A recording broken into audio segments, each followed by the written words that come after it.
Para personas inquietas, Capital Radio.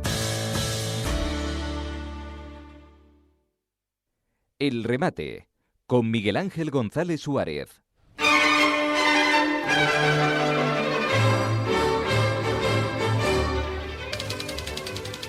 Bueno, ahora tengo el placer de charlar con uno de los profesionales más capacitados que hay en este país sobre el mundo de las ciencias del mar.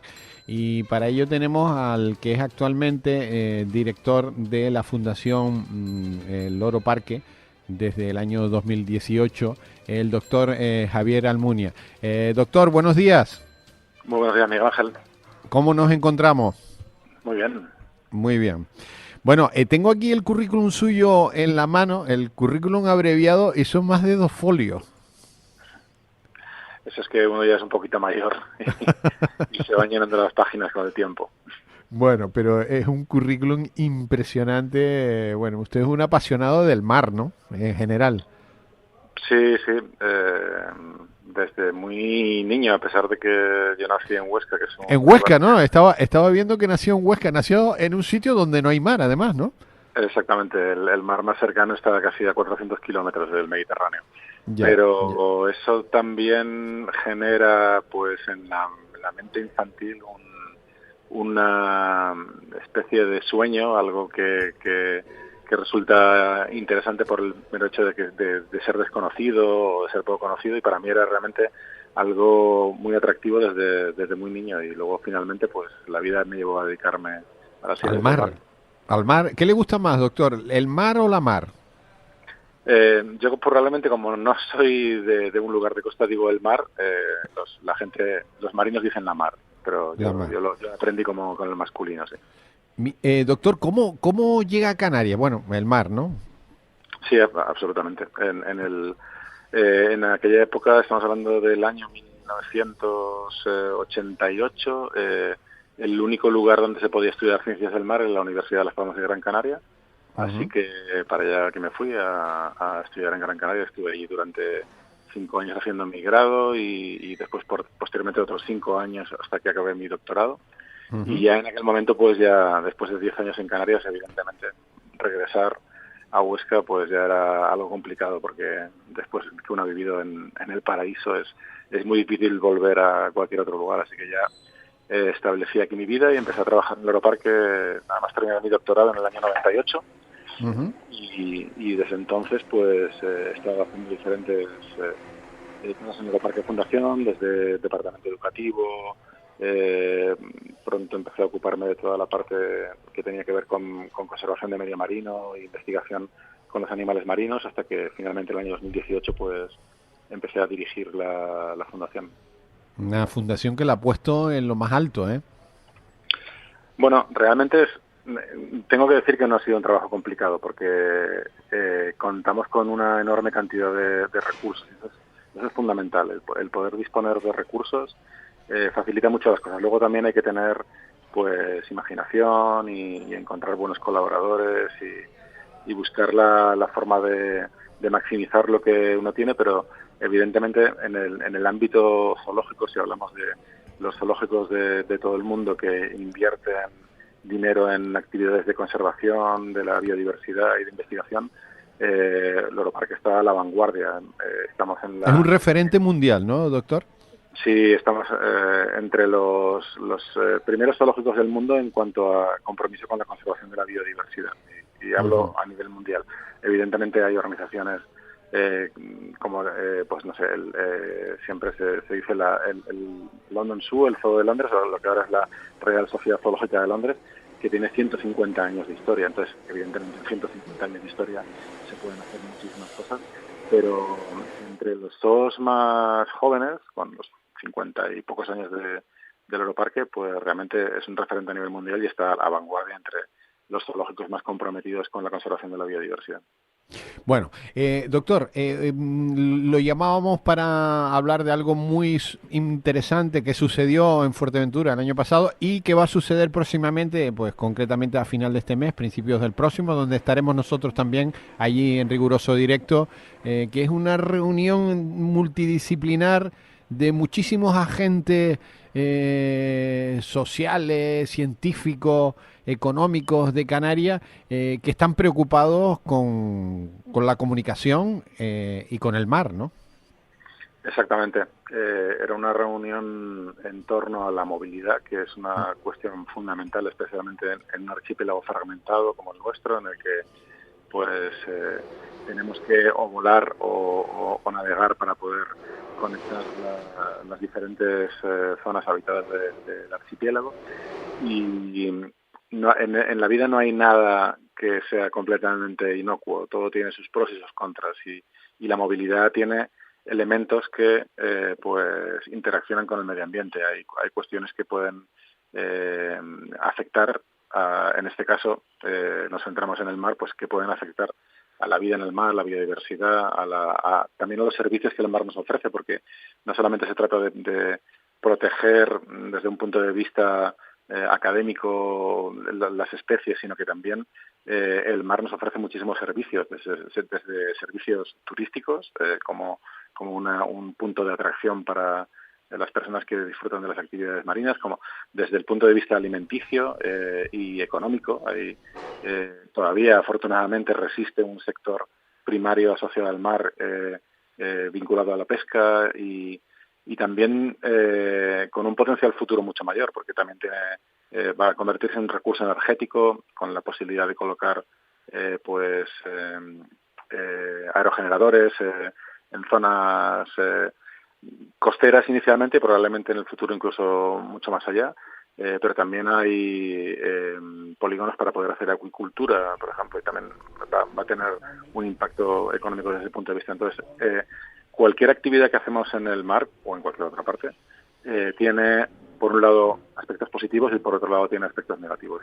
Y la filosofía de la sostenibilidad y el desarrollo sostenible trata de minimizar esos aspectos negativos y hacerlos compatibles para que todas las actividades se puedan seguir haciendo en el mar, ¿no? Entonces, es muy importante, como decías al principio, que esta reunión que se hizo el año pasado en Fuerteventura tuviera una visión multidisciplinar, porque hay muchísimos sectores que están vinculados con el mar, desde el transporte, pero también el ocio, los puertos, las navieras, la administración pública, que tiene que regular pues tanto la coexistencia de todas estas cosas, de los puertos, de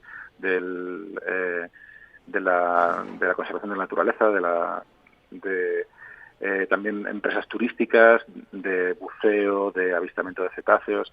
Todos esos sectores que están trabajando en el mar y que están vinculados a esta economía azul son los grupos de interés que tenemos que escuchar y que tienen que debatir en todo momento, porque no se puede regular ni avanzar ningún tipo de actividad de espaldas a los usuarios, de espaldas a los interesados. Entonces, esta reunión fue verdaderamente interesante desde el punto de vista que fue completamente abierta, reunía a muchas opiniones y puntos de vista desde el mar, desde la academia, las ONGs de conservación, las navieras, el sector de la pesca, el sector de los puertos, y fue verdaderamente, ya a priori simplemente por la perspectiva en cómo enfocarla, fue, yo creo, un gran acierto, y además también con una componente que tenía que ver con la sensibilización y contarle al resto de la sociedad que muchas veces una de las cosas que sorprende todavía en Canarias después de tantos años, lo que me sorprende a mí es que hay mucha sociedad que vive de espaldas al mar, que conoce muy poco el mar. Eso es cierto. Y realmente hace falta hacer una pedagogía. A nivel mundial hay una campaña que se llama Ocean Literacy, que habla de darle a la gente un conocimiento mínimo sobre los océanos, para explicarles todo lo que nos ofrecen, desde la regulación del clima, la alimentación, el ocio, el turismo, y explicarles cómo funcionan, porque es importante saber que podemos alterarlos y pueden dejar de darnos esos servicios, ¿no? Entonces creo que eso también es todavía más importante en un archipiélago, con una población que vive conectada por el mar. Estamos hablando con el doctor Javier Almunia. Doctor, ¿cómo está el mar en estos momentos? ¿Cómo está el mar de Canarias? Bueno, pues depende de qué parte miremos. Si hablamos, por ejemplo, desde el punto de vista de la contaminación química, que es un aspecto fundamental, somos afortunados, como en muchas otras cosas, como el clima, pero en este caso tenemos unas aguas razonablemente poco contaminadas para lo que son... Poco contaminadas. Ha dicho, sí. Doctor, aguas poco contaminadas. O sea, Sí. todo lo que estamos tirando al mar, ¿el mar lo está regenerando? No, estoy hablando un poco desde el punto de vista químico. Primero, no somos una zona industrial, no somos el Mediterráneo. Bien, bien. De países que vierten desechos industriales. No tenemos desechos industriales. Tenemos un montón de vertidos de aguas residuales que son aguas de uso humano. O sea, ahí lo que tenemos es materia orgánica. No tenemos contaminantes como... No hay químico, no hay químico. Exactamente. Y esa materia orgánica, pues en el mar, en determinadas circunstancias, el mar la puede reprocesar y vuelve a entrar dentro del sistema. Depende de muchos factores, pero una buena gestión de esas aguas no implica un problema directamente sobre el medio ambiente. Quiero decir, al fin y al O sea, cabo, que las aguas negras, doctor, no están perjudicando a la salud del mar en Canarias. no están creando un problema grave. No están creando un problema, perfecto, lo ha definido usted mejor. No están creando un problema grave, de momento. Exactamente, sí, subrayando grave. Evidentemente hay efectos puntuales, puede haber momentos en los que hay una rotura de un emisario, en los que hay un vertido que no está correctamente tratado, y ahí se puede generar un caso puntual, pero yo no creo que podamos decir que esto es un problema que esté generando pues fenómenos que como resultado de ese tipo de contaminación pues generan desequilibrios en el ecosistema. Eso no se está viendo, salvo probablemente en casos muy puntuales. Doctor, ¿el mar recicla ese material? Absolutamente, es materia orgánica y eso desde el consumo de las bacterias inicialmente hasta un montón de organismos que pueden aprovechar esa materia orgánica se vuelve a entrar en la cadena alimenticia, aunque es un poco escatológico, pero es exactamente lo que ocurre, ¿no? Pero desde el punto de vista de cuáles son los impactos que verdaderamente son preocupantes en el mar de Canarias, la sobrepesca es el fundamental. Ese es el que verdaderamente debería preocuparnos, es que la mayor parte de los stocks pesqueros de Canarias se han reducido en un 90% en los últimos 50-60 años. Estamos teniendo un impacto brutal sobre ese, y eso sí que es un equilibrio mucho más complicado, porque cuando uno reduce una especie hasta por debajo de un mínimo, y muchas veces no sabemos cuál es el mínimo, de repente puede haber un vuelco ecológico, puede haber un colapso de la población y desaparece y aparece otra cosa completamente diferente. Entonces, estamos llevando nuestros recursos pesqueros al límite, absolutamente al límite, y sobre todo los que tienen que ver con... Doctor, ¿quién está pescando en Canarias? Porque los canarios no. Bueno, los canarios también, porque hay más de 100.000 licencias de pesca deportiva en Canarias. Pesca deportiva, dice usted nada más. Personas que pescan con sus cañas, pues van el fin de semana y van a pescar la costa. Eso es algo que parece absolutamente inocuo, pero cuando lo multiplicas por 100.000, cualquier cosa inocua puede generar un problema grave.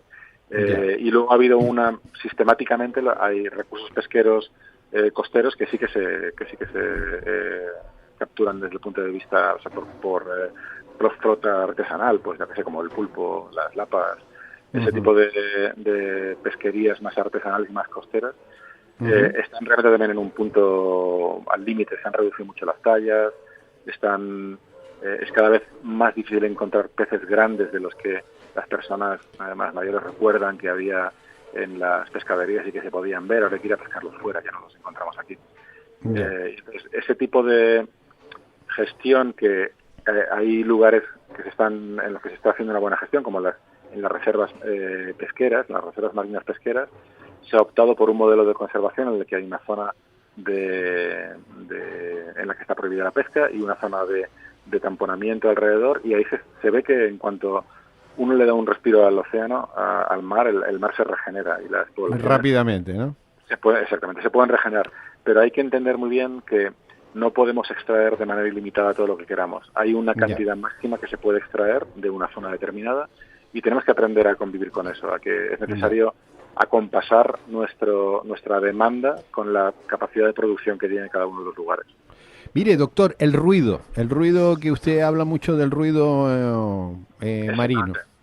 Esa es otra que aquí en Canarias todavía los pocos datos que tenemos no nos dan una señal de alarma, salvo en algunos lugares muy concretos. Hay zonas que sí que están siendo expuestas a ruido de una forma continua e intensa, pero todavía quedan muchas zonas donde esto no ocurre.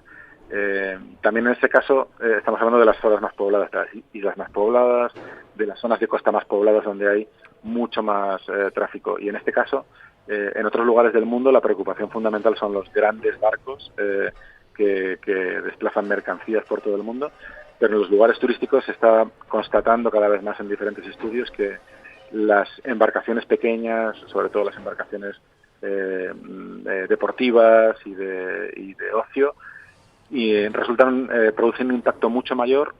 Unitariamente no, porque son embarcaciones pequeñas y que no hacen mucho ruido, pero cuando hay cientos o miles de ellas continuamente navegando, ese impacto sucede. ¿Cuán grave es? ¿Estamos afectando realmente el ecosistema con ese impacto? Todavía no lo sabemos. Tenemos que seguir investigando, tenemos que entenderlo bien y a partir de ahí se podrán proponer, si es necesario, hacer regulaciones para poder mantener unos niveles sostenibles de ruido submarino, porque las especies marinas son muy sensibles en algunos casos al ruido, sobre todo si pensamos, por ejemplo, en cetáceos, que son animales que son muy conocidos y está muy divulgado los problemas que tienen con el ruido, pero es que prácticamente, o la gran mayoría de los organismos marinos se comunican, utilizan el ruido para comunicarse o para orientarse o para sobrevivir, y ese ruido puede impactar también a peces, a invertebrados, a especies que a priori nos imaginaríamos y que pueden ser muy sensibles al ruido. Bueno. Doctor, en general, ¿cómo está el mar en Canarias? Pues tenemos varias cuestiones preocupantes y de las que debemos de ocuparnos y de planificar y de observar y monitorizar a largo y medio plazo, como por ejemplo son pues esta cuestión del ruido, como es las colisiones entre embarcaciones y cetáceos. Es algo en lo que hay que investigar para ver efectivamente cuál es el impacto que tiene y si es necesario hacer una regulación para poder hacer coexistir esta necesidad de movilidad con la conservación de la naturaleza. Y luego hay un elemento que es un poco, aparte de la sobrepesca, que también he mencionado, es algo que hay que seguir muy de cerca y que tenemos que observar con mucho detalle. También es importante ver lo que va a ocurrir en medio del cambio global, en medio del incremento de temperaturas que estamos teniendo en el océano y el incremento de la acidez del océano. Esos dos efectos tienen que ver con el cambio climático, lo estamos empezando a ver, estamos empezando a ver cómo se incrementan las especies más tropicales, están tropicalizando nuestras aguas, están apareciendo especies que son de aguas más cálidas, aparecerán especies invasoras, hay preocupación por algunas toxinas que están asociadas a zonas más cálidas, que también podrían empezar a aparecer en el futuro, pero yo creo que afortunadamente tenemos una enorme capacidad de monitorización, tenemos 2 universidades públicas y muchas ONGs que trabajan en observar y ver los efectos que estamos causando en los océanos, y creo que eso es la herramienta fundamental. A medida de si lo observamos cuidadosamente, lo medimos y somos capaces de entender cómo está cambiando, vamos a ser capaces de encontrar alternativas para reducir esos impactos y poder seguir desarrollándonos de una manera sostenible. ¿Cuánto ha subido la temperatura del mar, doctor? Bueno, es difícil de decir porque esto va mucho por zonas y es un poco exactamente como con el aire. Si decimos cuánto ha subido la temperatura, bueno, de forma promediada en el planeta se están evaluando subidas de temperatura globales en torno a 1,2 grados.